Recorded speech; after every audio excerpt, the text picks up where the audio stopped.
अकबर बिरबल की कहानी खाने के बाद लेटना। दोपहर का समय था। राजा अकबर अपने दरबार में बैठे कुछ सोच रहे थे। अचानक उन्हें बीरबल की कही हुई एक बात याद आई। उन्हें याद आया कि एक बार बीरबल ने उन्हें एक कहावत सुनाई थी, जो कुछ इस तरह से थी: खाने के बाद लेटना और मारने के बाद भागना एक सयाने मनुष्य की निशानी होती है। राजा सोचने लगे, अभी दोपहर का समय है। यकीनन बीरबल खाने के बाद सोने की तैयारी में होगा। चलो आज उसकी बात को गलत साबित किया जाए। यह सोचकर उन्होंने एक सेवक को आदेश दिया कि इसी वक्त बीरबल को दरबार में उपस्थित होने का संदेश दिया जाए। बीरबल अभी खाना खाकर बैठे ही थे कि सेवक राजा का आदेश लेकर बीरबल के पास पहुंचा। बीरबल आदेश के पीछे छिपे राजा की मंशा भली भांति समझ गए। उन्होंने सेवक से कहा, तुम थोड़ी देर रुको, मैं कपड़े बदलकर तुम्हारे साथ ही चलता हूँ। अंदर जाकर बीरबल ने अपने लिए एक तंग पजामा चुना। पजामा तंग था तो उसे पहनने के लिए उन्हें बिस्तर पर लेटना पड़ा।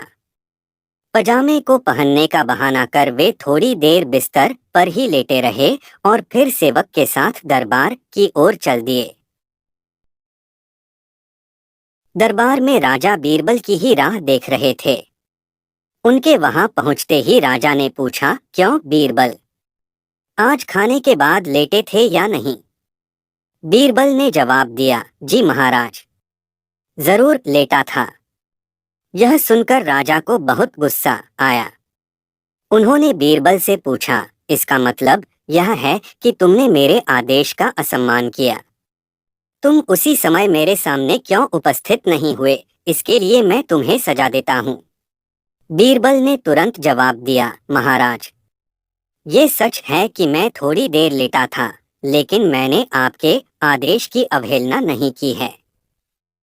आपको मुझ पर यकीन न हो तो आप सेवक से इस बारे में पूछ सकते हैं।